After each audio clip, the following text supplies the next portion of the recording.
No, this one is speaking Yeah, well, why don't turn it around? Not because they're too short. Oh, Okay, that's it. So right. we'll get next one like this for this one for next week. For next week we'll get another one in this, right? Huh? For next week we'll get next one in this for this one. I have him. I have him.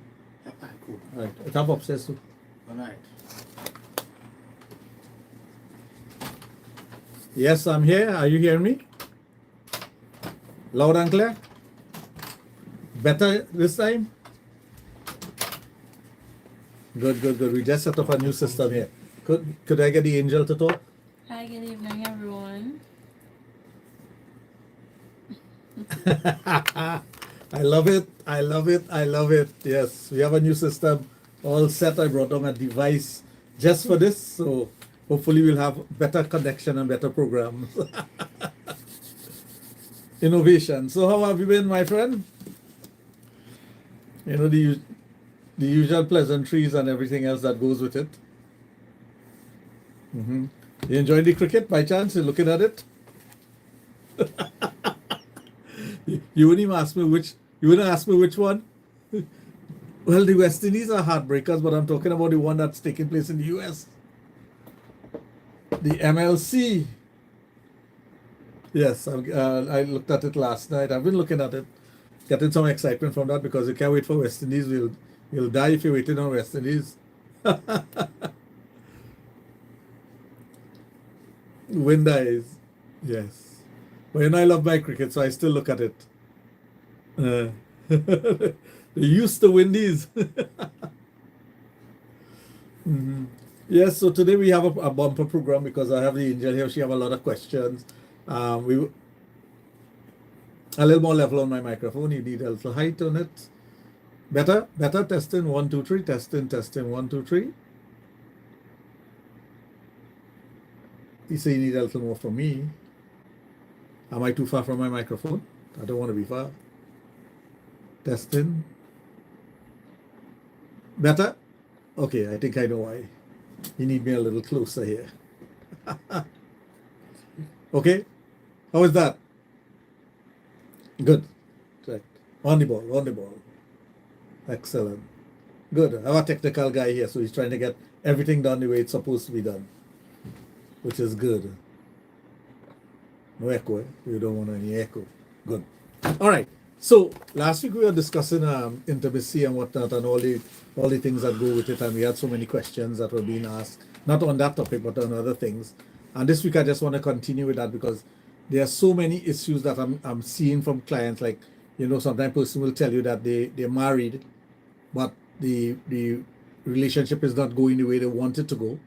Some persons are talking about, you know, how things are developing at home with their spouse or their girlfriend and outside with someone else, or you know, there's so many things that are happening to individuals and so many different situations that people find themselves in, and the intimacy part of it is not what they expect.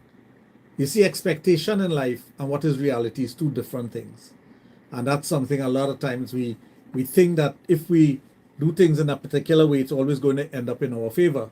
And sometimes it don't end up in our favor simply because we're not doing the things that we're supposed to do for the betterment of the other person, so we're not getting the rewards ourselves. And let me explain that. Sometimes we think we are putting out our best in everything that we're doing for the other person, but the person is not telling us what we're doing right or what we're doing wrong. So we have no idea if we're doing the right things or if we're doing the wrong things. We have no idea if we're fulfilling the wishes of the individual, if we're allowing the person to develop emotionally with us, with you as a person. So what happens? We just go along thinking that whatever we're doing is the right thing. But the person themselves, they're not satisfied with what you're doing. They're not telling you they're not satisfied. As a matter of fact, they're just leaving you to continue doing things the way you were doing it. And they are going along their merry way also. But the feelings and the emotions that are essential for you to continue in the relationship that has a good foundation, one, and that is going to be long lasting. Now, no one gets into any kind of relationship to end it tomorrow. No one wants to do that. We don't want to get in a relationship. We don't want to be with someone and it ends tomorrow, because feelings are something that once you put the time and effort into your feelings with another person, that's an investment. But we do know all the rewards that goes with it. We know how it makes us feel when we are in a relationship, a committed relationship with someone that we truly like. Therefore, if we allow that, or if something happens to that relationship, for those of us who have experienced what we call tabanca in Trinidad, or what we call a breakup and the blues, you know the hell that you actually go through mentally, physically, emotionally, and otherwise. It's not a nice thing. And no one wants to go through that unless you're the kind of person that really feels sorry for oneself and you go through life, just feeling sorry for yourself. But nobody really wants to go into a relationship and have that relationship break up, to go through the pain and suffering of that. Therefore, what time, what efforts we invest in the relationship, it's for something that is going to be long lasting. And if you take that relationship further into something that is greater, which is a marriage, you're talking about a long-term commitment with someone. Again, no one gets married today to get divorced tomorrow. No one wants to do that.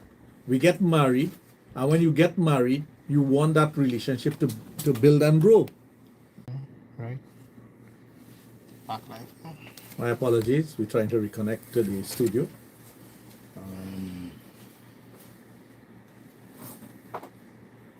Let's go back here and see if we can join.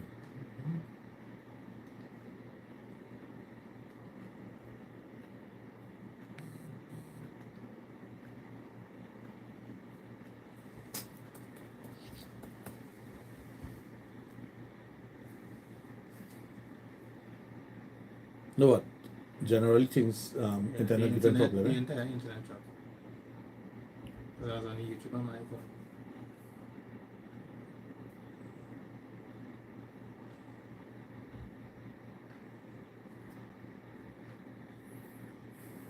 Yeah, Patrice. Here's open your camera.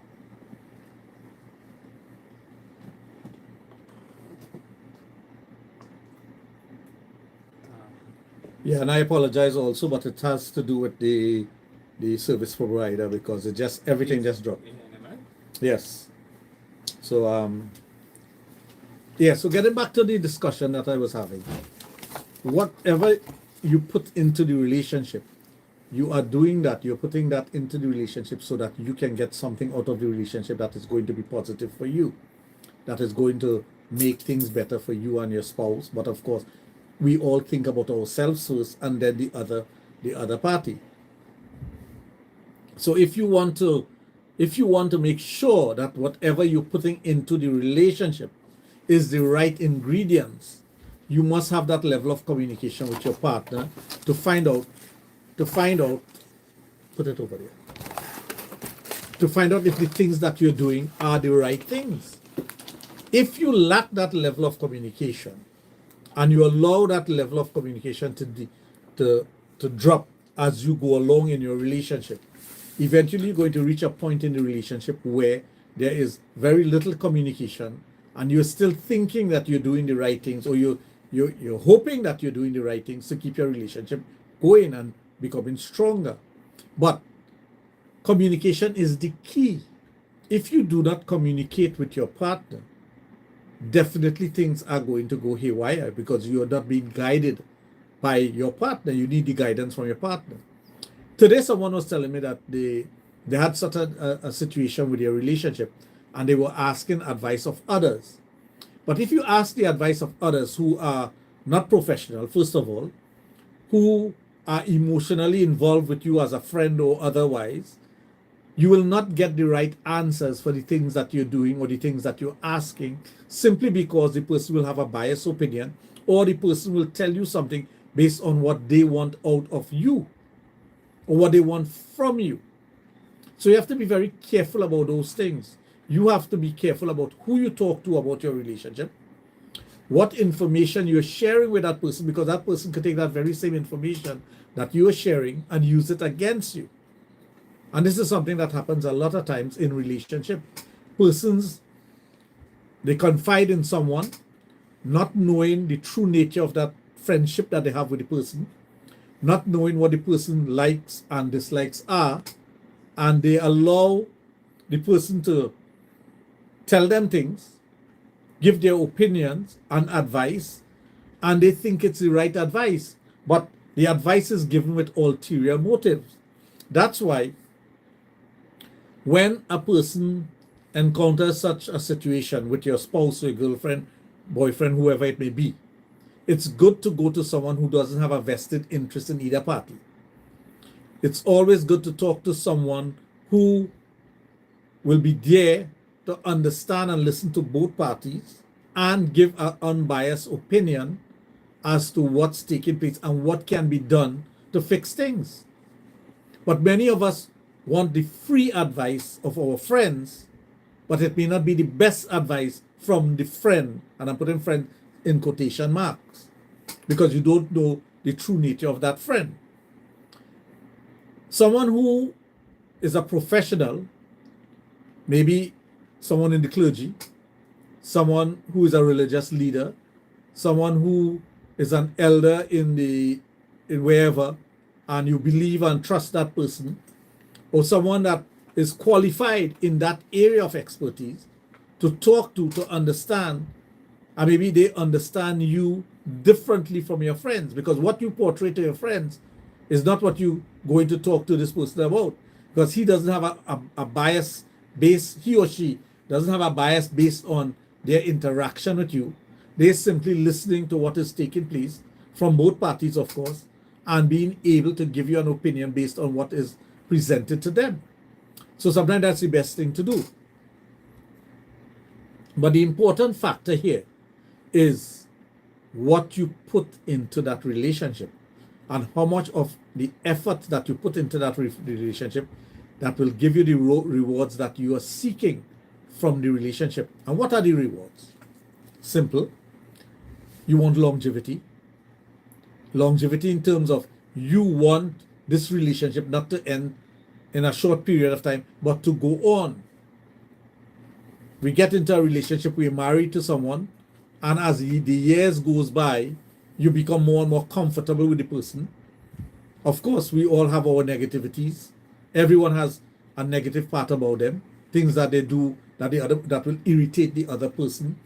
And again, with communication, you can learn how to destroy that, how to move it outside, how to not let that be a hindrance to your development in your relationship.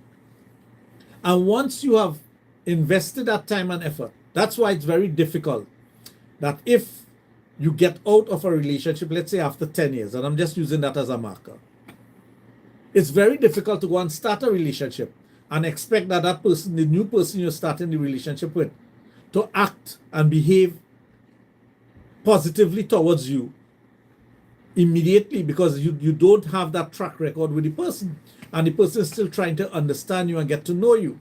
Now, when somebody falls in love with you, it's different. Yes, they will promise you the moon and the stars.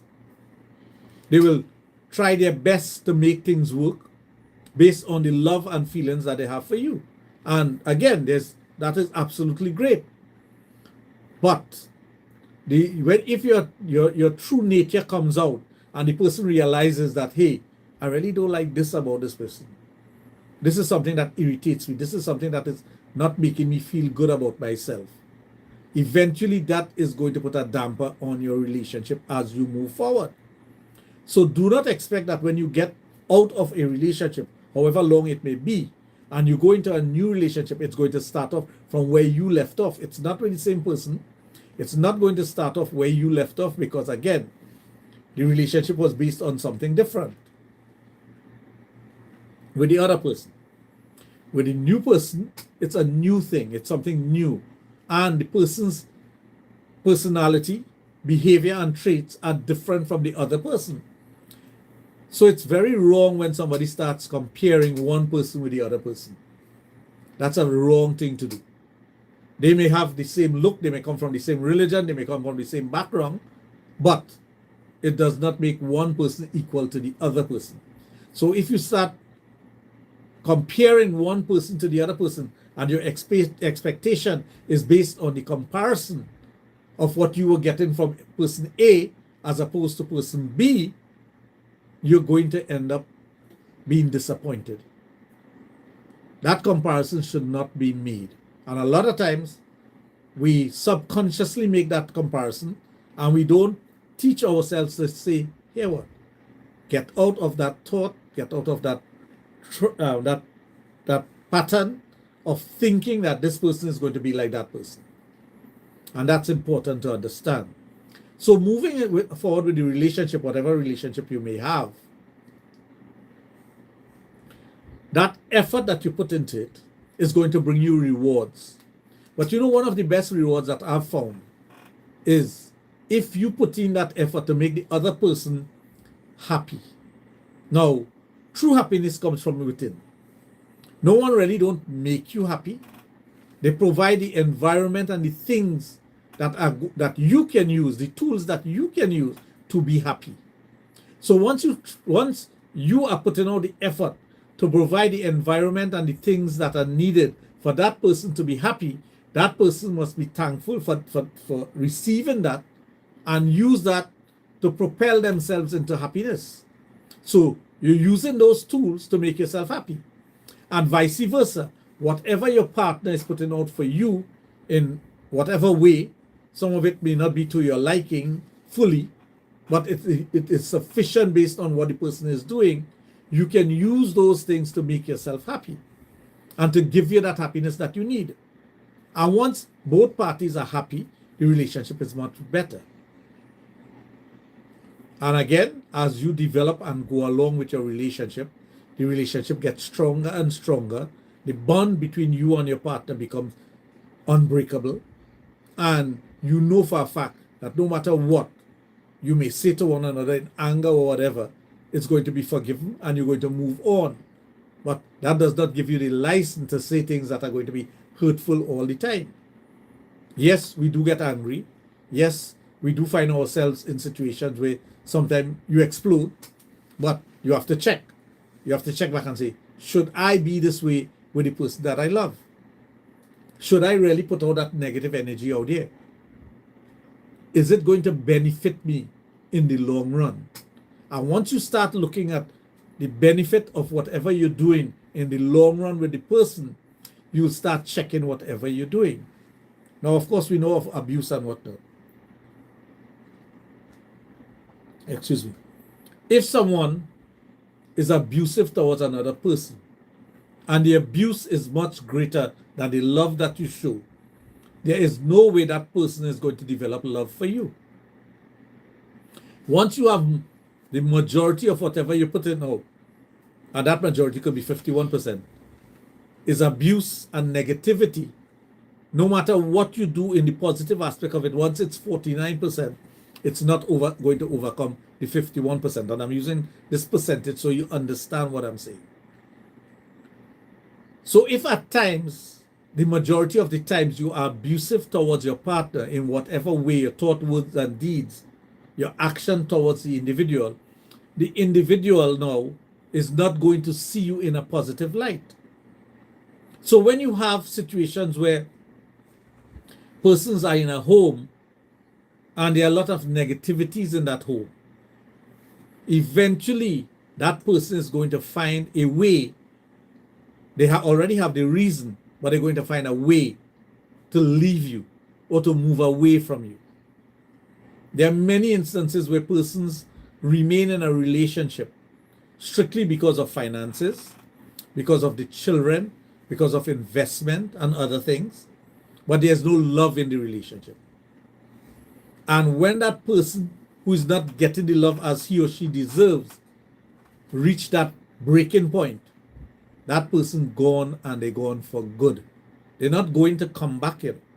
They're gone, and they're gone for good, simply because the weight of it, the negativity in the relationship far outweighs the positive aspects of the relationship. So if the person was once in love with you, you'll find that the person will tell you, no, I am no longer in love with you. I love you, but I'm no longer in love with you. They love you to the point that Yes, they don't want to see any harm come to you. They don't want anything to go wrong with you because they love you as another human being, but they're not in love with you that they want to live with you, or they want to carry on a relationship with you, or they want to have even a physical relationship with you. And one of the signs of this is the sexual part of it goes much earlier. And if you find that your spouse, your girlfriend, or whoever is no longer being that way with you, giving you that sexual side of her or him, that's a sign that something is going wrong. Now, it could be that the person medically is incapable of doing those things.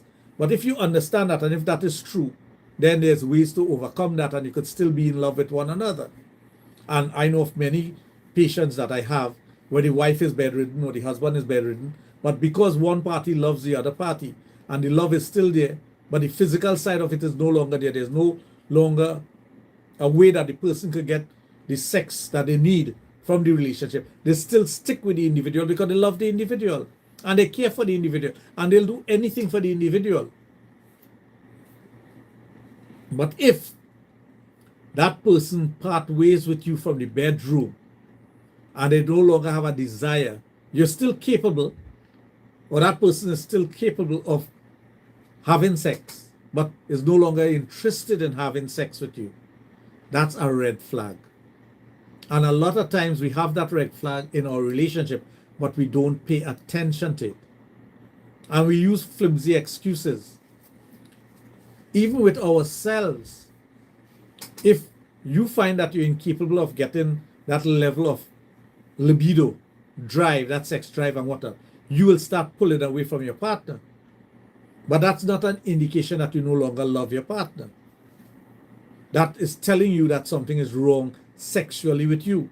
And how many of us pay attention to the signs that there are when we are no longer capable of performing sexually? We get so caught up in the world, in everyday transaction, in things that we do in our work, our job, our environment, our home, our children, our grandchildren, and other things, that we don't pay attention to our sexual self. And there are so many men and women out there who are young in terms of aging, but they no longer have an interest in sex because things have died within. And again, it's not because of the feelings that you don't have for the person. It's simply because of something that is medical or physical. And this is where we have to start paying attention to ourselves. If you are such a person that you no longer have that sexual drive that you used to have. Now, I'm not saying that you should still have the sexual drive of an 18-year-old when you're 48 years of age. But you must know that there is a certain amount of want and need for that sexual attention and for that sexual behavior on your part. You must know that. Now, I've had many persons call me and describe things about themselves. And one of the major factors that I've found is aging. And when they talk about all the symptoms of whatever it's happening to them, and you ask the simple question about aging, and you can take them back to a point in their life when they have reached a certain age, they'll tell you, yes, that's when I started to experience this. Or that's when I remember feeling this negativity towards myself or towards my sexual self. And then you know that it has to do with the aging process of the individual. That's how you know it. Professionally, you know that it's because of one of the factors that is contributing to this person feeling this way is the aging factor. There are other factors, the health factor, sleep, deprivation, not getting enough sleep. And this takes us to the topic of the young persons who don't have a sexual interest. There are so many young, immature individuals out there. And when I say immature, I'm talking about they have the age, but they don't have the maturity. And because of the length of time that they spend not getting sleep, finding themselves doing other things, concentrating on things that are not going to help them physically, mentally, emotionally, or otherwise, they are killing their own libido. They don't get up and go outside and engage in any physical activities, ride a bicycle, play football, pitch, whatever. They don't even go and look at a football game or a cricket game. So they have no interaction on the outside. So the environment is enclosed. Those persons who are doing that to themselves, and it's becoming the majority now, because there are so many persons who are only interested in a device and not their own personal development. And that's a sad endorsement of us as human beings. We are no longer interested in our own health and our own development. So you have young couples who are married now, who are getting married or who are in a relationship now, and they're incapable of interacting with each other sexually. And this is a serious thing. They don't know how to transcend. As a matter of fact, one person was telling me about they have been so dependent on pornography for their entertainment sexually that they don't know how to react to the physical touch. Another has said that they know about only paying for sex, so they don't know how to get sex out of love. Now think about the conditioning of that young person's mind. That person is in their 20s, but all they know about when it comes to sex is paying for sex. Going to somewhere or some person and having to fork out money in order to get a physical act that is free. And do you know it's free? That physical act that I'm talking about, that is a sexual act, is free to you if you have the right partner. And if you have invested, not money, time and effort with the opposite sex or even the same sex. Once you have done that, the reward is sex. But if you are an individual who can only get sex if you pay for it, that's a serious issue. It means to say you now objectify the woman. The woman is no longer what she's supposed to be. That woman has become an object. And that object could be had with finances. How are you going to love another woman? How are you going to love someone and get that person to love you the same way? It's difficult. So once you have conditioned your mind with pornography, with visiting brothels, with having to fork out money like a BFF or whatever for sex, you are not going to be comfortable in your relationship if you do find yourself in a relationship that involves love and emotion, because you will not know what to do. There's no guidance for you. I had one client tell me that being in a relationship and the relationship involved money whenever both parties meet. Eventually, the relationship transcended where there was more money involved and less physicality. So one of the parties realized that, hey, the money I'm putting out doesn't give me what I was getting before. I'm getting far less for putting out plenty more now. What happens? They break up. They break up. But the person who was receiving the money and the person who was giving the money still wants to continue with a relationship with someone or even with the same person, and it still involves money. Now, if you need to spend money in that way, now we do know that in every relationship, money is a factor. And we do spend money to take care of our homes, our wives, our children. We spend money for every little thing that we have to do.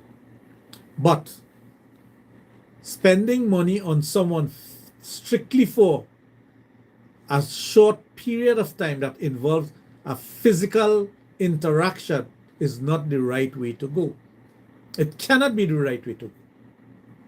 Because you may be putting out the same amount of money or more than you would put out with a wife and family or a relationship, simply to get 5, 10, 15, 20, 25 minutes of pleasure. Because that person is not sleeping with you.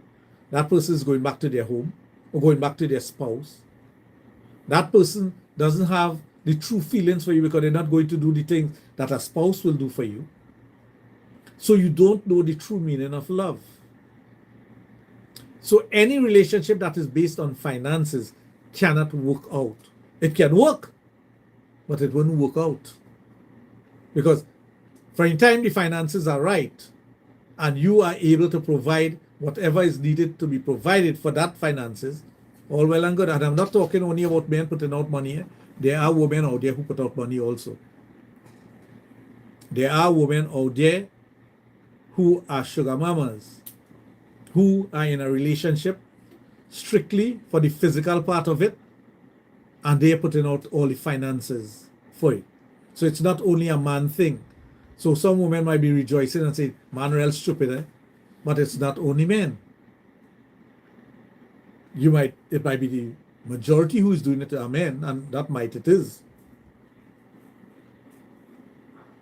But it's not a man thing. It's both parties, both gender does it. It's part and parcel of human behavior. My job is to make sure that I give you the information, you take that information, and you do whatever you want with it. You have to take the information and do something with it. And whatever you choose to do is based on the information that I'm putting out there and your assessment of it. So we are 10 minutes to 5. I think I'll give the angel a chance to ask some questions because next thing I see she falling asleep. Going good, boy. I going good? Yeah. Why you? I see an interaction from you. I see a reaction from you or the angel. So, so I say I talking crap. The thing going good. I listening. You're taking notes. Yeah.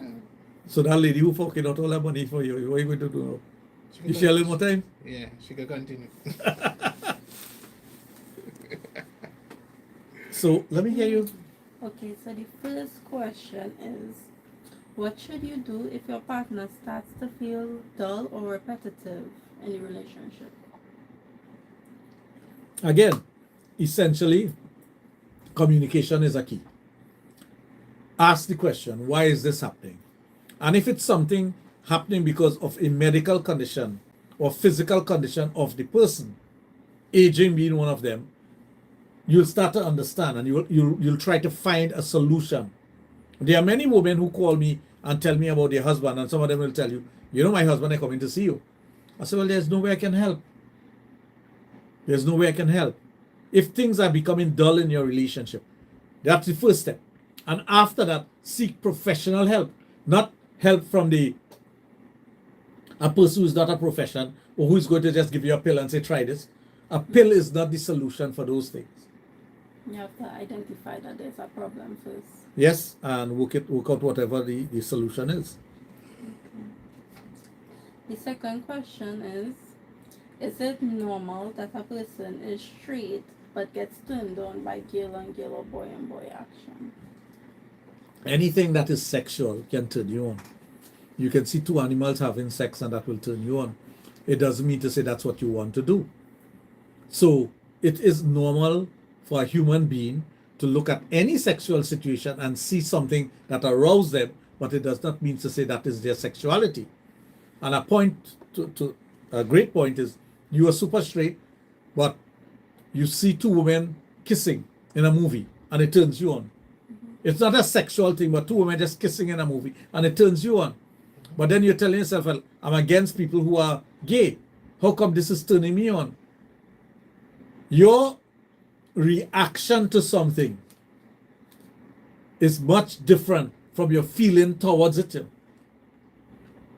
And that's something that we have to understand. Your reaction to whatever is happening there is much different to the feelings that you may have as an individual, that you may be totally against it. That's an abomination.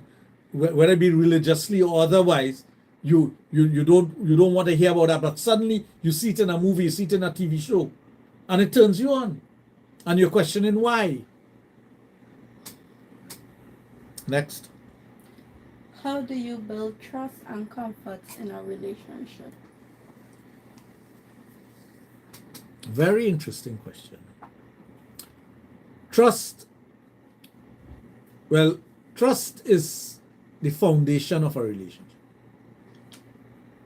And trust entitles you as a person who is trusting to give that person all opportunities to be themselves. And trusting in the fact that this person will do everything to secure your relationship, whatever it may be. Now, some person may say, I trust my partner, but we have an open relationship where he or she could do certain things. Trust has to do with what are the parameters of your relationship. But trust is something, when broken, it's very difficult to rebuild. Very difficult. So the person, both parties must learn to trust one another and apply whatever they're doing in life to that trust that they have for the relationship and the strength of the relationship. I hope that answers it. Yes, it did. Okay, so some guys or women say that they could tell, right, if they tell by scent if their partner had sex with another person. Is that possible? Anything is smell down there. Anything is possible, and yes, it is possible that the scent of a woman or the scent of a man may change. But if you have proper hygiene and whatnot, how are you going to tell? Okay, let's say if you are as a woman, you and I in a relationship, and you had sex with him, right? He used a condom. Now, we know a condom have a smell and a taste. Yeah. Right. He used a condom. But you know, go, take a shower, you douche out your vagina and whatnot. You allow some time to pass, meaning that you walk about, you sweat, the body natural flora comes into play. How am I going to tell? It'll be difficult. It will be difficult.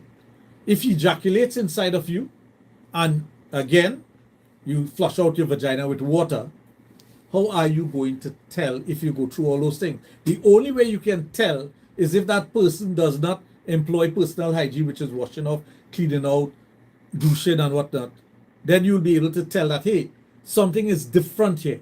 The smell is different, the taste is different, something is different. And there are some persons who get off on cream pie. Cream pie is where one person have sex with someone, the female have sex with someone, and the person ejaculates inside of them, and the other parties, they don't mind. That's a turn and a thrill for them. Again, it depends on the relationship and it depends on your personal hygiene. If your partner gets a toy, right, does it mean he or she is trying to replace you in bed? And if you ask them and they won't say, does it mean that they're trying to replace you? No, a toy is not. I don't think a person gets a toy for replacement as the norm. A toy is an enhancement to your sexual side, to giving you the satisfaction that you want differently. As a matter of fact, a toy may be a substitute for infidelity. So, you use the toy to get that level of satisfaction that you need from the sexual act, or from doing something that is different without stepping outside of the relationship. So as a partner to that person, let's say it's a man, and the man buys a butt dolly, right, to have sex in the butt, because you would not have sex in the butt with him. Does that mean to say he's replacing you? No, he's getting something that is going to give him the satisfaction that he wants. Now, most of the time when we think about somebody getting a toy, we think about the woman getting a toy. But there are men out there who do get toys also. So you have to take into consideration that also. That the person who is getting the toy, why he or she is getting it, the reasons behind it, and the safety factor involved. There are some persons who do not want to get involved in a relationship because of the STD, STI situation that they have out there. So they want a toy. Next. How do you communicate your boundaries in a relationship without sounding controlling or selfish? that's a difficult thing, because if your personality is as such that you're demanding and you're the type of person that would portray things in a very assertive way and a controlling way, it's difficult for the person not to think that you're trying to control them. In a relationship, sometimes people hold back on saying certain things because they don't want to seem like they're controlling the person, or they're trying to fight on the person about something. Yeah, a lot of times we don't say everything that we want to say, but what is important is that you know the personality of the individual who's telling you, and you know whether they're telling you out of love and care for the relationship, or they're telling you because they're trying to control your every movement. If it's the kind of person who tells you, well, you have to be home by 5, when you see work does finish 4 o'clock, you have to be home at 5. They're taking into consideration rain, traffic jam, or anything else. You have to be home by 5. That's controlling. But if the person tells you, if by 5 you reach home, give me a call now because we kind of worried. That is love. There's a difference. So my next question is, what's your idea of love? Compassion, caring, understanding, communication, not being selfish. Right? Those are the components that makes up love. You can't say I love you and have no compassion for the person and have no understanding of the person's wants and needs and person's behavior. You must understand these things. And love is a gut feeling. That's how love starts. Love starts with a gut feeling. You can see someone and be infatuated with them. That's infatuation. You can see someone and desire them. That's desire. You can see someone and want to have sex with them. Is that love? No, it's not. But you can see someone and all those other things goes out the window and you're like, wow, what this person has just done to me. What am I feeling here? You start questioning your inner feelings, your gut. And you're thinking about sex. You're thinking about anything else but to get to know this person, boy. Oh, I have to get to know this person, boy. It's not lust, it is not desire, it's not sex. It is something much deeper than that. That is what love is. So when you get that internal gut feeling, and that gut feeling wrenches not only your gut but your heart, you're cold sweating, you're thinking, oh God, if I could only get to know this, you could imagine the life I could have with this person.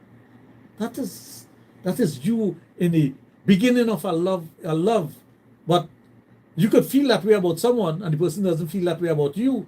And you now have to try to get that person to love you or have a similar feeling towards you. Right?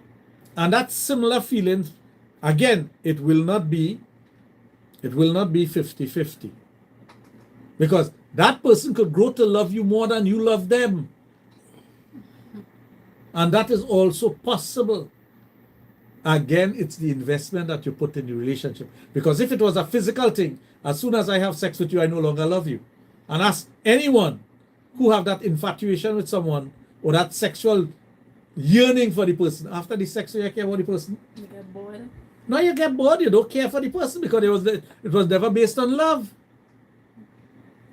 It has nothing to do with getting bored. You have conquered what you wanted to conquer and you move on. And again, it is not only men who do this. Women do it also. Next. Next question is, what's the worst questions women ask men during sex? For both of you. What's the worst question a woman ever asks? Ever ask me? You're making this personal. No. The question is for both of you. I can't remember that. Okay, upon his spot there, boy. No, I can't remember that. I honestly That was cannot. years ago. I cannot. Yeah. No, it's not only years ago. It's the number of experiences I've had in life. How can I remember the worst experience or the worst thing that somebody asked me or the best experience? I can't. No, I can't. I honestly can't tell you what's the best experience I had in sex. Because I may tell you that the best experience I had in sex was a year ago, because it was the best and I remember it, but I didn't remember a better experience that I had 10 years ago. Right? Because I'm not here sitting analyzing myself to find out what are these things and how it was. But if somebody could tell you that, kudos to them. I cannot. Honestly, I cannot. And the worst thing that somebody has asked me during sex, I'm sure there's some bad things that person have asked me, or I've been asked. But how am I going to remember that if you tell me something, let's say we're in a sexual relationship, and we having sex, and you ask me something that is out of timing or out of the way, I will still take into account why you asked me. Again, that's my analytical mind. The depth of the relationship that we have, and I will put that out of my mind. And when I put something out of my mind, I'm not going to remember that. What's the worst thing somebody ever asked you during sex? The reason she asked that question is because she was in that compromising position recently. The question is now back to you. Yeah. Why don't you answer? I am on the same viewpoint. Like, yeah. Really? Nah. And that's my straight, honest opinion. There is no way I can tell you that honestly. Yeah, you're literally taxing my brain. I don't think I could answer. So that's a real thing to tell we. I just, I don't want to sound like a bad person. Is it true? The truth is the truth. You can't be a bad person for speaking the truth. Okay. Speak the truth. You obviously asked that question. That is not something that somebody sent in. That is your question. And you have obviously asked that question because you were placed in that situation sometime in the past. However long, I don't know. So it wouldn't make you sound like a bad person. The question was asked. So what is the question? Where do we go from here? Like, what are we relationship-wise? When I didn't even want a relationship. It was just... Well, right, and your answer would have been, this is just strictly physical? If that's how you honestly felt, you see, sometimes we beat around the bush with our answers, and we trap ourselves in.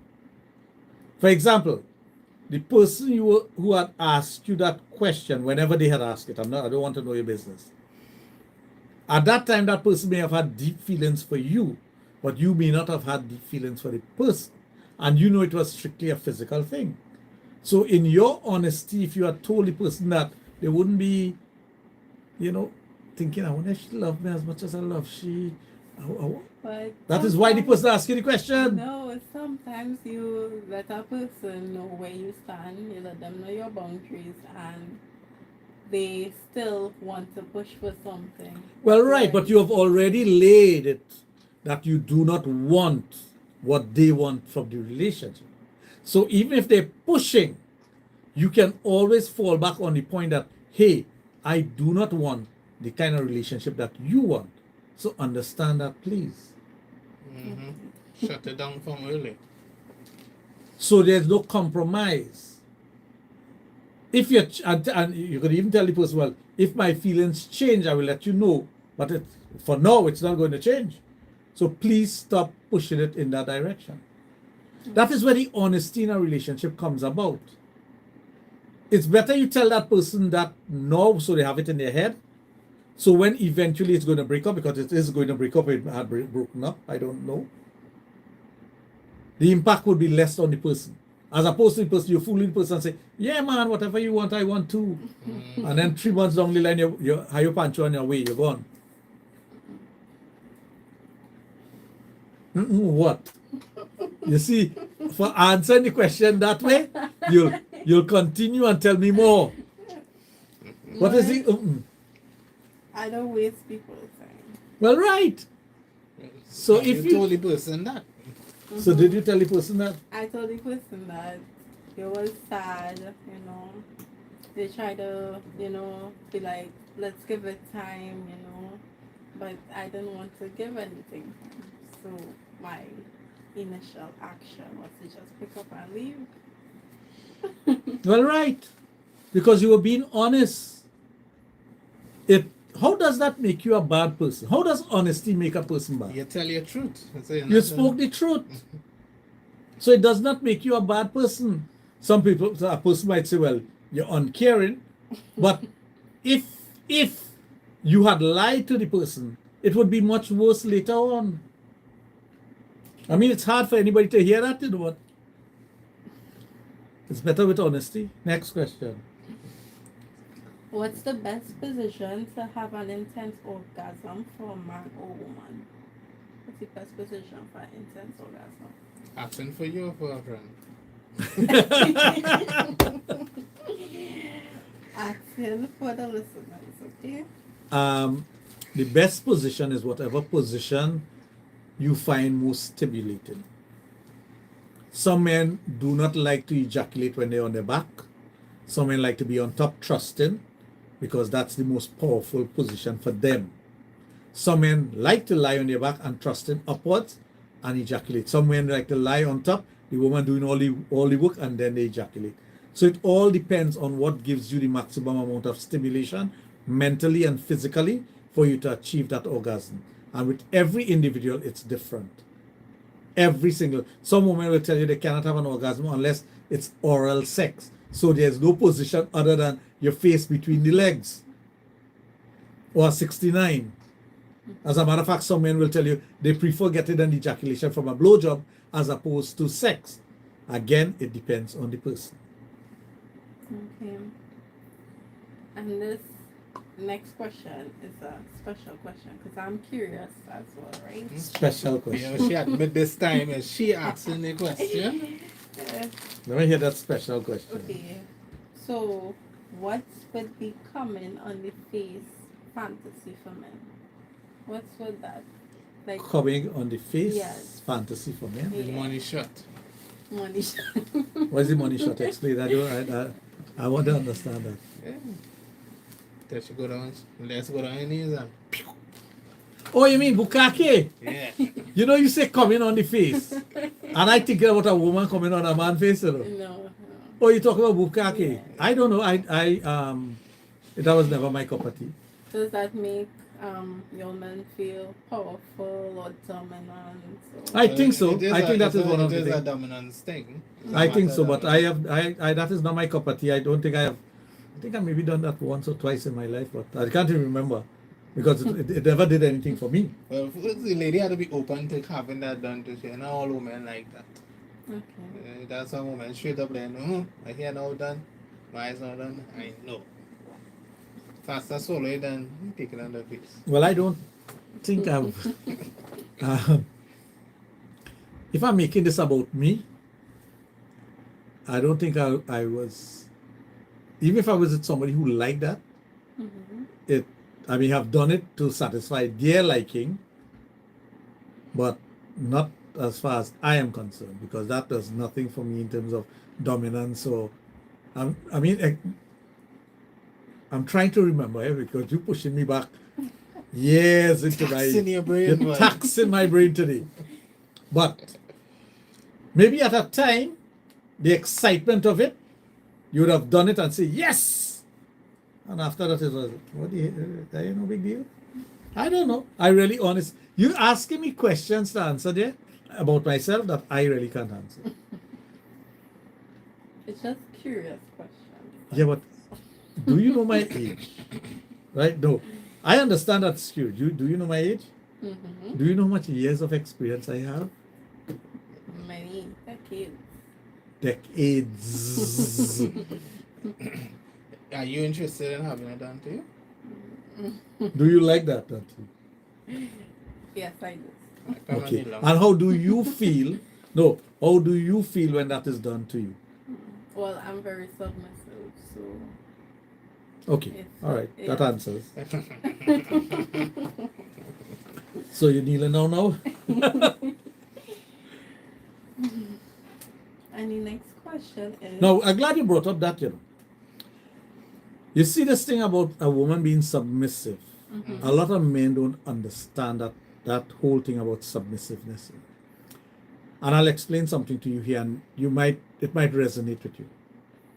If a person cares for you generally and you are submissive sexually, how they treat you generally will not be like a master slave kind of thing. No, it's just putting into the bed situation. Right. But some women are submissive generally in everything. In everything. They take instructions for every single thing in their lives by their husband, their boyfriend, or whoever it may be. The bedroom situation, they don't divorce one from the other. Both has to be the same way. I'm submissive in all ways towards this man. And that is where advantage comes in. Unwarranted advantage. I don't think I'm submissive in general because I'm very stubborn. Very, very stubborn. When I'm ready, not all the time. Move on. Moving on. Sure, well. Well, we know what I know about the stubbornness, I can tell you that. Sure to you, so you know. When you interact with a person, you just pick up traits about them. Stubborn and spoiled. Can't believe that. Okay, so the next question is, why does pain give pleasure during sex? Let me explain that question first. Now we just say like, if somebody spank you and you're not in a sexual situation or, lash you, you feeling that pain, but Because there's a during lash. sex, but during sex, the hair pulling, the spanking, you don't feel it. It feels good. Why is that? Because your pleasure and pain sensors in your body are related. And once, there are some persons who get aroused from abuse, physical abuse. They get aroused. It starts off as it being physical abuse, but during the abuse, the pain that they're going through, they become aroused. I know when it does. Right? And there are some individuals, when the pleasure heightens with the sexual act, the pain senses is there because you want to take it to another level. And that level is choke me, pull my hair, slap me, spank me, bite me. And that's what it is. It's taking it to a different level. Okay. You want to get spun?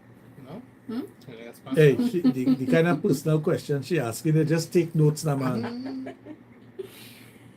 Just, questions. They're just questions. Okay. The next one is it normal that your partner can feel your coil or IUD during sex?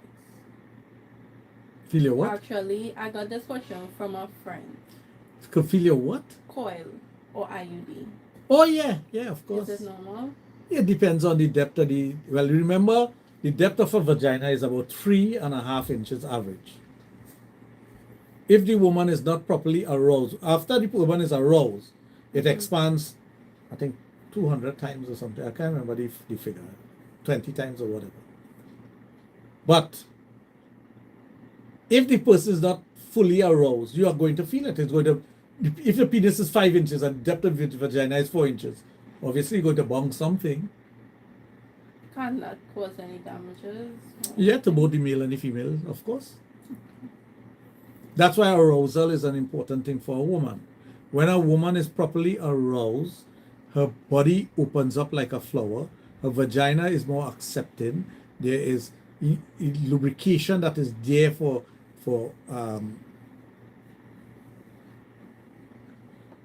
a better movement of the penis in the vagina. Less chafing.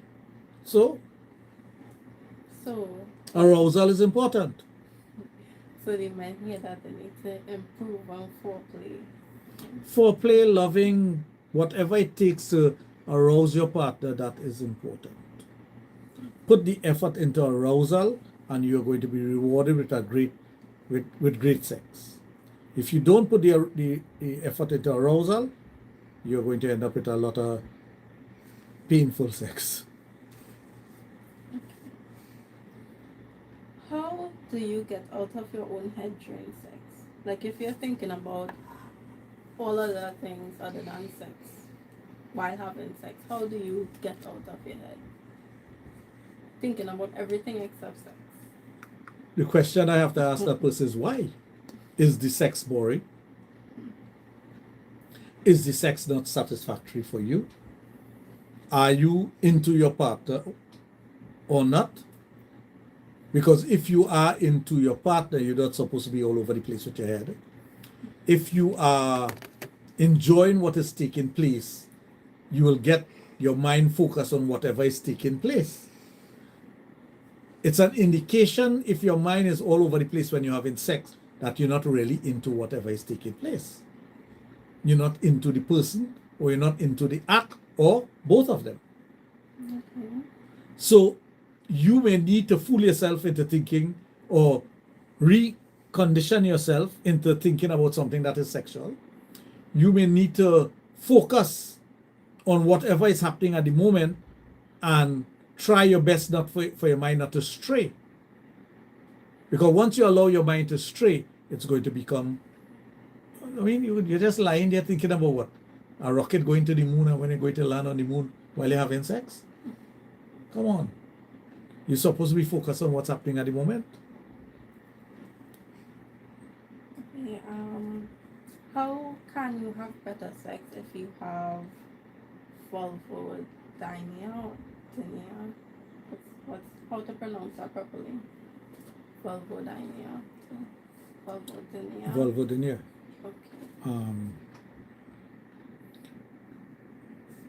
Well, how are you going to do that when you have an issue with your vagina? Right? The vulva is swollen, it's painful, you're not going to have good sex. Right? Vaginitis is the same thing. You have to be careful what you do, how you go about doing it. Is there any other thing that you could do to Well, you have a mouth and you have an anus. True. Okay. A woman come well equipped, you know. Very well equipped. Very well equipped. And you have 3 other things that you can use. Well, 4 actually. Your feet, your hands, your anus, and your mouth. True.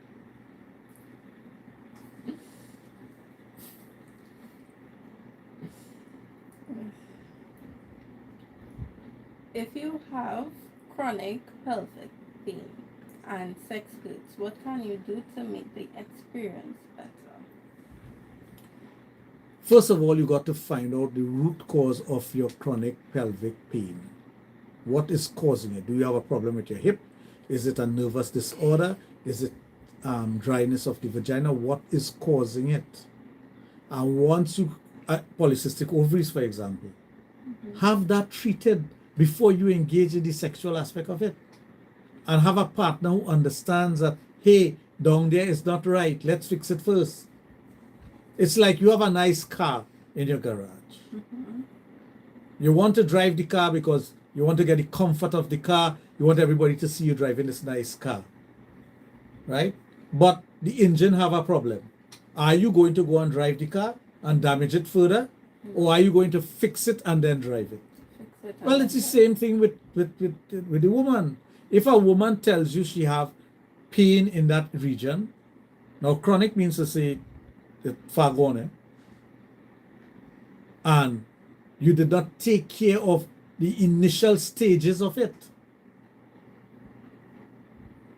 The initial stages of that pain and suffering, if you did not find a solution for it, it's going to be a damper on your sex life later on. Fix it first. And have a partner who understands that, hey, there is something that needs to be fixed. Let's fix it before we engage in anything else. Tony out in Florida, thank you very much. She's listening to the program online. The next question is, if you're dating a woman that has sexual trauma from her past, what are some consent-related questions or things that you can ask, tell her to make her feel comfortable during sex? First of all, you must be aware that she has sexual trauma. Communication. Did she communicate that to you? Well, by the question, I guess they did. Okay.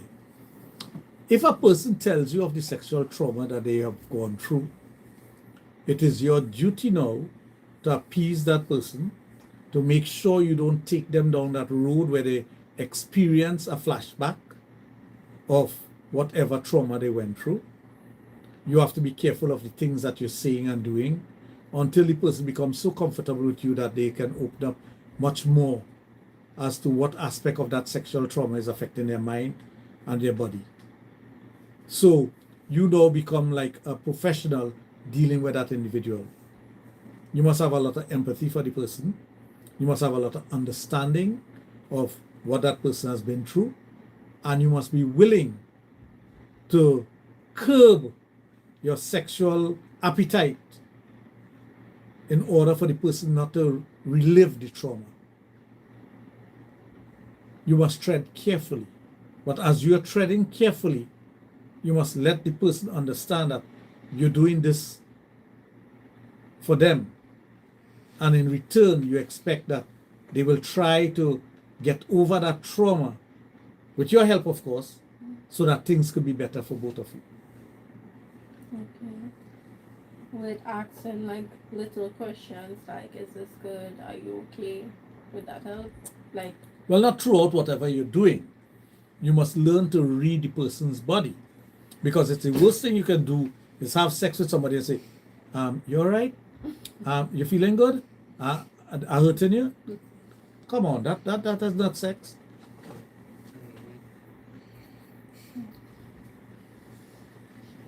how do you know if you are asexual or just have a fear of intimacy? Well, most people who are asexual have a fear of intimacy. No, like how would you tell that is, How would another person tell, or the person themselves? could be both. Another person won't be able to tell that if you are asexual, unless you tell them that you are sexual. Right? You would know why you are that way. You would have you see, how many times are we honest with ourselves in terms of our sexuality? How many times are we embracing of our own sexuality? That, hey, I am bisexual, hey, I'm asexual, hey, I'm metrosexual. You wait for somebody to tell you that. We wait for someone to tell us we are that way. And in our own mind, I have heard person use this terminology about themselves, and they're not. They're not. They have prescribed one of the labels to themselves simply because it sounds good. And they will use terminology like those things to describe themselves, and they're truly not that way. Professionally, you're able to see through what they're doing, and you're able to understand that, hey, this person is truly not this way. So And it's an idea that they have about themselves, and they want to put a label to it. Okay. I kind of used to do that. we used to identify as. Sometimes, depending on the case. Yeah, but what you used to identify as?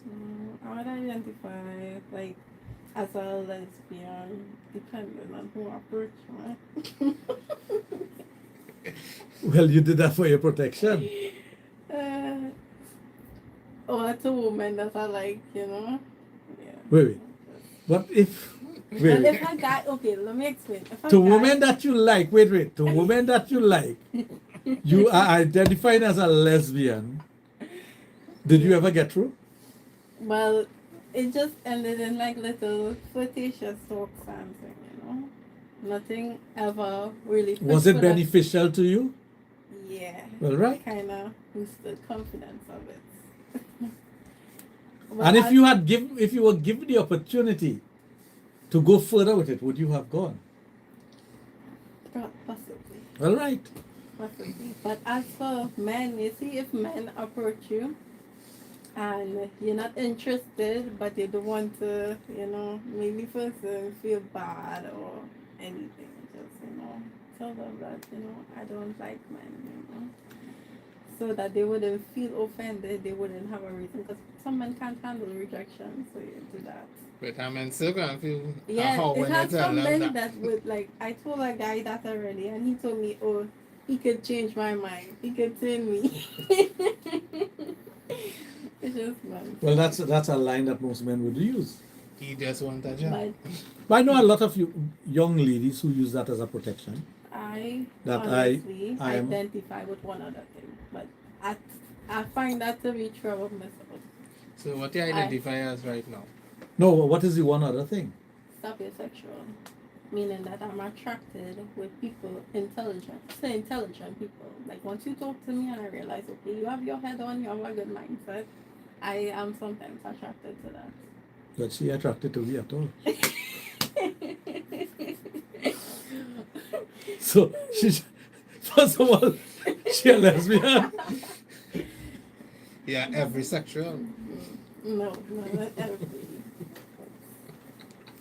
All these new labels and things that they have out there, it's all well and good, but how genuine it is in terms of identification of The a individual. person.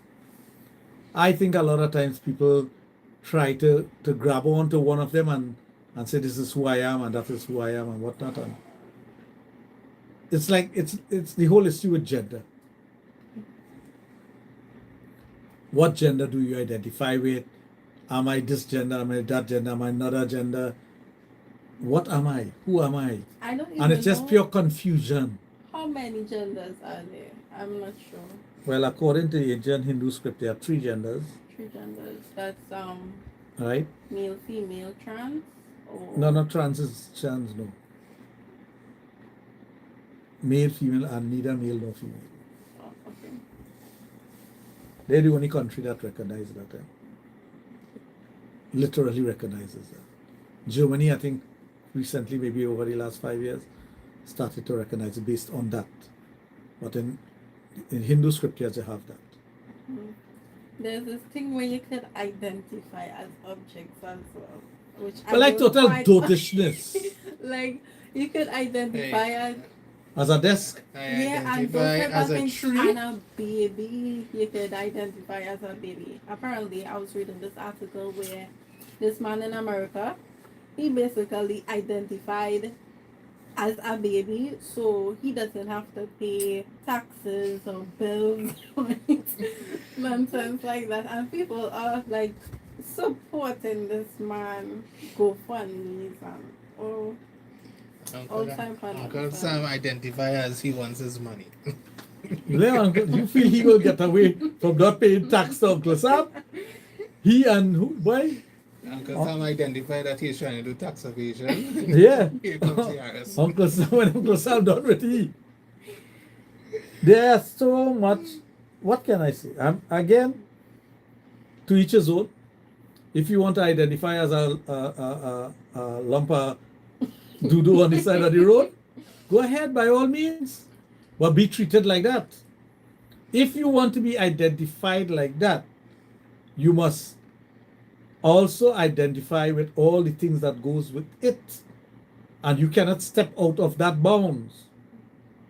So if you identify as a baby, and a baby crawling all over, you cannot get up on your hind legs and walk. He actually wears baby clothes. Yes. He sleeps in a crib. Yes, I understand that. But you cannot get up like a man and walk, because then you no longer identify as a baby. Because a baby cannot walk. You better start crawling and go gaga. Exactly. And you cannot speak because you're a baby. And this is where it becomes ridiculous. Because you're telling me you want to identify as a baby, but yet still you want to speak to me? You cannot speak to me, you're a baby. Expect your parents to lift you up and then too, eh? No, Because I ain't coming to no, lift you up. because you are a baby, right, who is 40-something years of age and your parents are no longer here. Yeah. I ain't going to lift you Expect up. them to come lift you I'm up. not going to because say I you're a ain't. cute baby. You continue identifying yourself as a baby, but do all the baby things. Don't tell me you're wearing a watch on your hand. Don't tell me you have a cell phone, because baby don't. Because I will take it to the extreme that you are a baby, yes, and you do everything as a baby. And if you mess yourself, you'll clean yourself. Babies can't clean themselves though. So Well, you will have to sit find a way to clean yourself You might have to sit in. because you're not getting any adult to come and clean you. So all this GoFundMe and whatever, people who are buying into the crap, they have to line up outside the house to clean People it. support crap for the The kicks. jokes of it. Yes. Yeah. And that I find that nonsense because I feel like people that do that have a mental problem. Like they just trying to, Look for attention. yeah, Yes, look please. for attention. But isn't that obvious? And they will come out and say, I supported that. Yes, sir. You want to identify as a mango sucker sucker?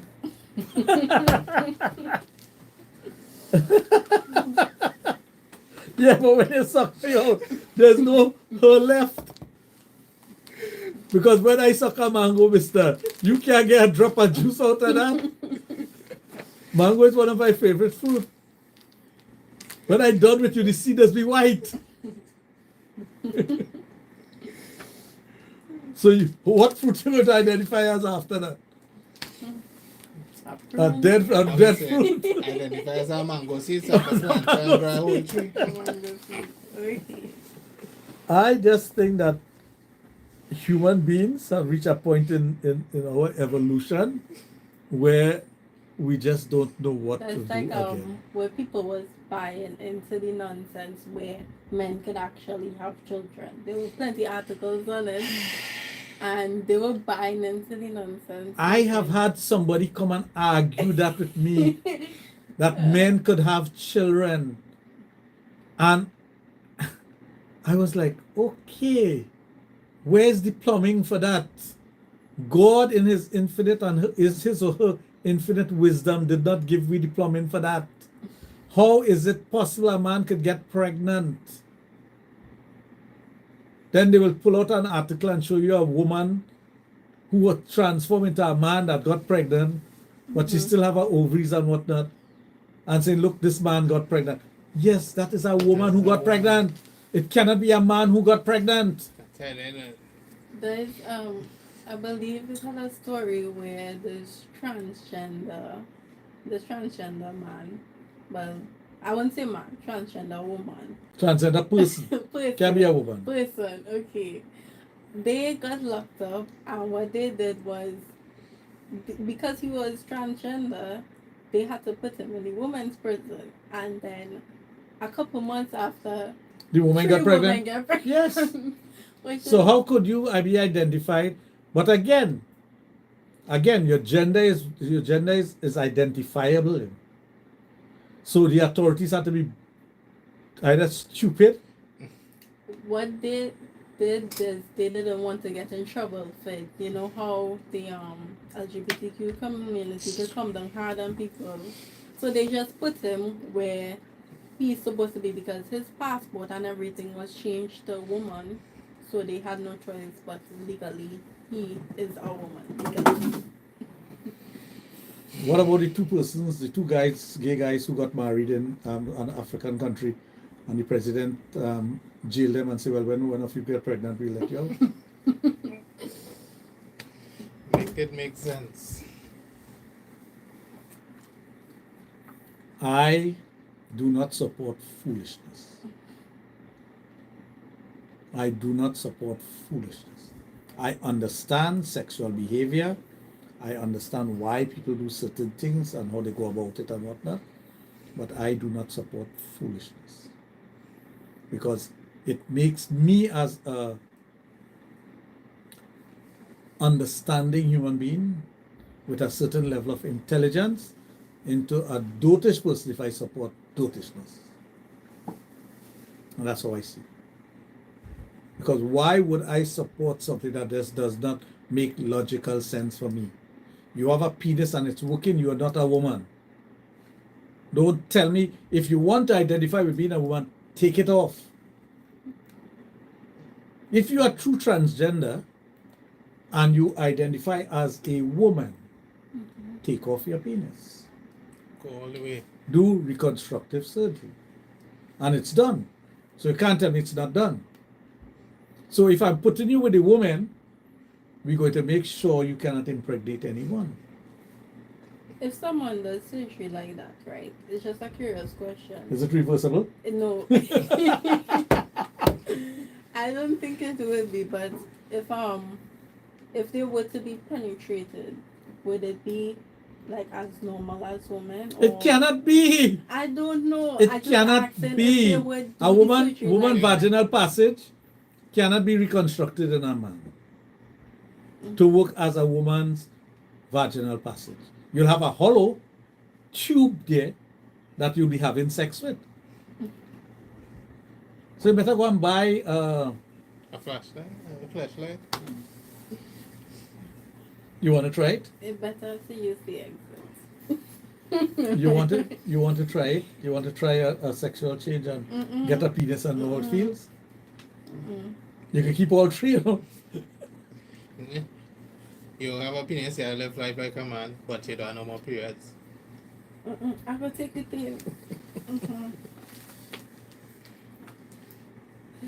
So the next question is, do you believe in love at first sight or soulmates? Of course. I'm a product of that. I have to believe in it. It's like asking a Hindu if they believe in aliens and outer space, and if they tell you no, they're not a Hindu. Because our first tenant tell you we are not from this race. Where they tell as a Hindu, you're told where you come from. We're from the Surya Vans race. Right? So if you as a person have experienced love at first sight, how am I to sit here now and tell you I don't believe in it? The first day I saw my wife, I knew she was my wife. I fell in love with her immediately. And I said, that's my wife. I never knew she existed before. I never saw her before in any form or fashion. And here she was sitting in front of me. I was 11 years old, 4 years, 4 months old.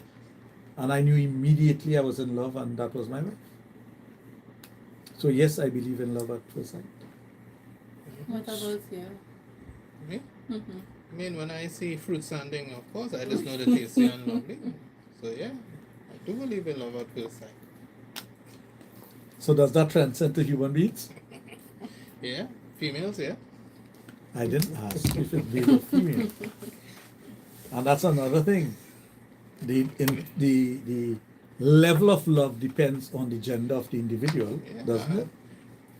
I mean, yeah. You could love a man could love a man, but it will not be the love of wanting to live with the man, lie with the man, have sex with the man. Okay, I see, I know. Yeah, me and you could be brethren. Yeah. Right.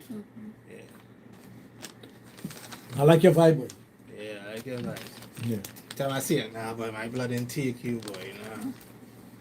Yeah, You see, we have a capacity. We don't understand, the power of our brain. We don't, as human beings, we do not identify with the power of our brain. So we do not know the capacity of this thing called our brain. In your brain, there are segments and compartments of our brain that we don't touch. Although the entire brain is being used. Right? When we say we use 10% or less than 10% of our brain, it doesn't mean to say the other 90% is locked away. Every aspect of the brain, everything goes through all aspects. But there are some parts of our brain that when whatever nerve impulse something passes through there, we will get a different feeling, but we cannot even identify with it. That's why things like deja vu, a dream in the night, a special feeling. Sometimes you dream stuff and you feel like it happened already and you're like... Correct. So we do not identify, we cannot understand the full capacity of our brain. That's why, again, as a Hindu, I could tell you this. In Hinduism, they tell you about the 4 yugas. And in one of the yugas, people don't eat food. They don't need for sustenance. They get everything off the sun. They communicate not by speaking. They communicate by thought. And we are capable of doing that now, but we have not touched that part of our brain that could do that. But there are people who does it. There are yogis and sannyasis and whatnot who does those things. And we cannot even identify with them. So it's not impossible. It's not something that is far-fetched. It is there. The same way, if you and the person you are in love with make love, that is a difference than you and somebody having sex simply for the carnal pleasure of it or for a financial reward. Isn't that so? Sure. Right. So once you get the brain involved and emotion involved, feelings intensify. Feelings for the person intensify. You react differently as opposed to just the physical act of it. So a man who's in love with a woman will tell you that that physical act is a culmination of all the feelings wrapped up in one when you're making love to that person. And even after you finish making love, it's not like you turn your back on the individual and you go to sleep. You want to hug up the person. You still want to be connected to the person because of the intensity of whatever you have done. Most men who, after making love, turn their back on their partner does not have the same intensity of the feelings that they had while making love. Because they have gotten their satisfaction and they can move away from the object of their satisfaction. That's why it's important for the afterplay of lovemaking to take place. Because you as a woman, if someone makes love to you and turn their back on you, you'll feel rejected. You'll feel used. You'll feel used. But how many men stop to think about that? Not many. Because once they have ejaculated, they'll tell you that, I want to hug you up. And they turn your back. True. Look how much man going to get in trouble tonight. Lord. I put that out there, you know. And you know, they technically are long weekend, so Men, problems. after you all have sex with your ladies, at least hug up, give her Yeah, but kiss. some men, it's so automatic with them, they'll forget. No, it is so automatic with some men that once they have ejaculated, they don't want to have anything to do with the female. They will turn their back automatically. They will forget everything that I've said. Because it's automatic. But don't tell me you are so tired after making love, or you're so drained after making love, that you have no time for the woman that you have just made love to. Yeah, it's about him, not about them. Well, fellas, if all you remember, I bet she will pull some tricks out the bag for you and treat you very special. I know that for a fact. You get any hug up and thing later? I don't know. Would you like to hear how come later? You want to get hug up later? Who doesn't? I ain't asking about that, I'll be asking about you. You want to get hug up later? Oh, it's We like hug up. physical touch is my love language. So hugs and kisses. Oh, that kind of touch. I know going to hit you so much. You like hugs and kisses? Write that up there. I remember when I had the Archangel used to say things that fellas used to take up pen and paper and write down, you know. Man in the studio writing down things, you know. Feeling the touch that area, you know. So any more questions? This is the last question. Okay, last one, let me hear it. If you got the chance to do a do-over in life, how would you use it? Would you change anything about your life, or would you keep everything exactly the way it is? First of all, I getting a chance to do a do-over in life with the knowledge that I have now. Mm-hmm. There are many things you're going to change. I'm going to change. Many things. You want to share But some it is of not those it things? is not what you're thinking. There are many decisions I made that was not the right decision at that time. Because it turned out okay, every time in life, again, I'm going back to my philosophy as a Hindu, that you're always faced with a fork in the road in all stages of your life.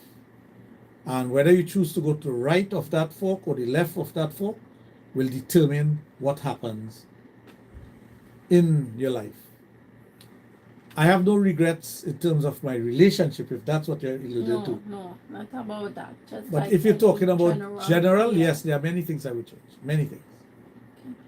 Because in hindsight, having the knowledge that I have now, I can tell you, if I had that knowledge. Okay, let me give you a good example. When I was in university, I had the opportunity to invest in a company for very little money. I didn't. You thought it was one of those Ponzi schemes? No, that isn't a Ponzi scheme. I was interested in investing in a company. I was not interested in investing in that company. Mm-hmm. Today, that company, I hold it in my hand every day. Oh. I don't mind what that you're talking about. I hold that company in my hand every single day. And I invested. In those days, you would have invested cents Pennies for a and share. dollars. For a share, cents. Cents for a share. So if I had taken, let's say, $100 and bought 1,000 shares, today one of those shares are worth $5,000. One share. And that business is $8 trillion. Right? So had I known that is what it would become.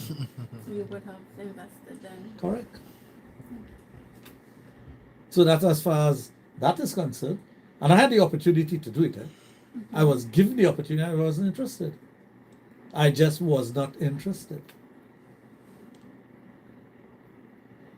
So there are things that you would encounter in life. Now I do have shares now, Oh. but I bought it at the high price, not at the time when I could have bought it at cents. I bought it at hundreds of dollars. So like everything else, if you can go back in time, every human being, and I dare any human being to tell me that they would not do things differently.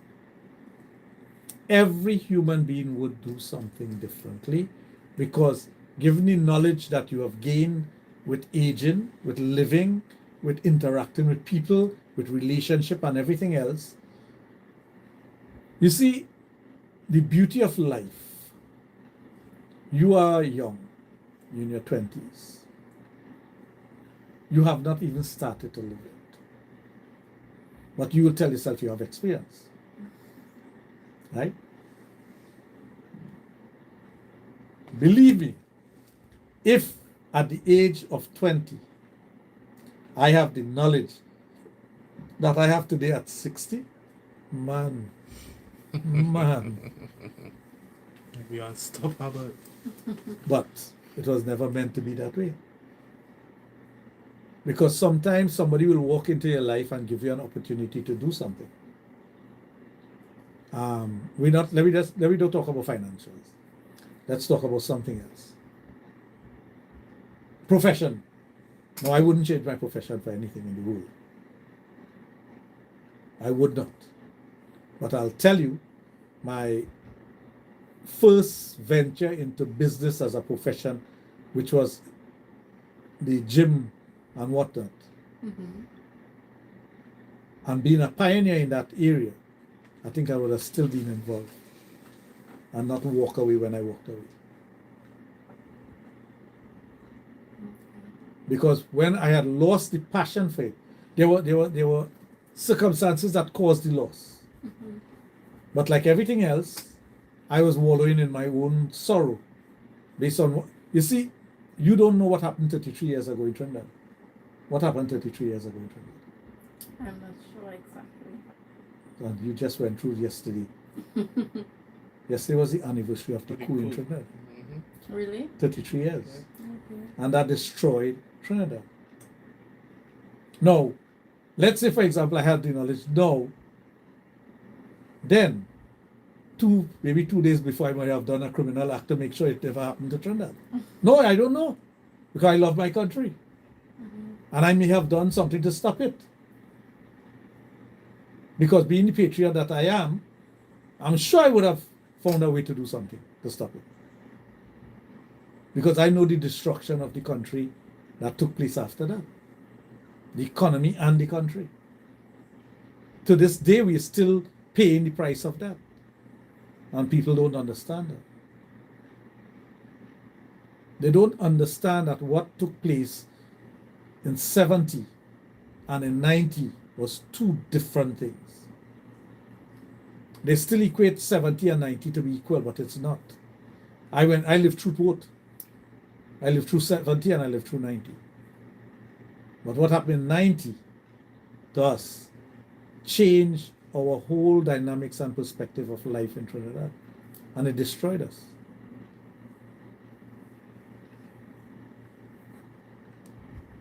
Well, I guess that answers the question. Mm-hmm. But I dare anybody to tell me that it will not change things. You will. Because then again, this is just a joke. Eh? You'll know the lotto numbers. A few lotto numbers. Yeah. Every week you're winning the lotto. I go after the 2 millions and then You leave it that alone. no, Yeah. I'm going for the 2 millions. Yeah, it's the 1 million and 2 million you got up. Yeah, do add up. But if you're winning every week, there will not be a 12 million. And that's only like I said, there was a movie about a Back to the Future, where the guy had the winning number when he came back to the future. That was an entertaining movie. Back to the Future. You ever saw it? No. You should look at it. Too young. Huh? She young. I know she's young, but It's a classic. But that's a classic. Back to the Future 1, 2, and 3. I think 1 was the best. Well, like everything else, the first one was always the best. I wasn't really interested in watching it, you know. Why is that? I don't know. like scary movies, and I think to make a jump and get hooked up. The movie was based in 1980 something, but they went back to 1960 something. Okay. But Back to the Future means in 1960 something they had to come back to 1980 something. The first one was when they went in the future or when they went back in the past. I can't remember. I have to take a look at it as I reminded myself. There was one where they went in the future and they were having people were using skateboard, but the skateboard had no wheels. Yeah. The one when they come to 2020 or something. Yes, right. And now they have what they call it, the hoverboard. Yeah, hoverboard. But that's the name of it in the movie. Oh, It came from okay. the movie. Okay. But if you want to talk about those things, you go back to the 60s and Star Trek. Things from Star Trek came into being with the flip phone, walking up to a door and the door opening, microwave, all those things come from the mind of Gene Roddenberry. It was invented in that show. And then somebody worked on it and said, hey, yeah, boy, that's a good idea, let's make it. And they could do transmatter teleportation, yeah. Well, that will come next now. Beam me up, Scotty, there's no intelligent life down here.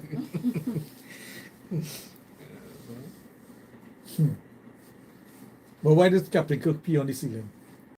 Why did it? Captain Kirk from Star Trek pee on the ceiling. I don't know. Because he wanted to go where no man has gone before. There's the theme song from Star Trek. Well, folks, we have reached the end of our program. On the lighter note, Master Control, you there? Okay. So we're signing off on this end.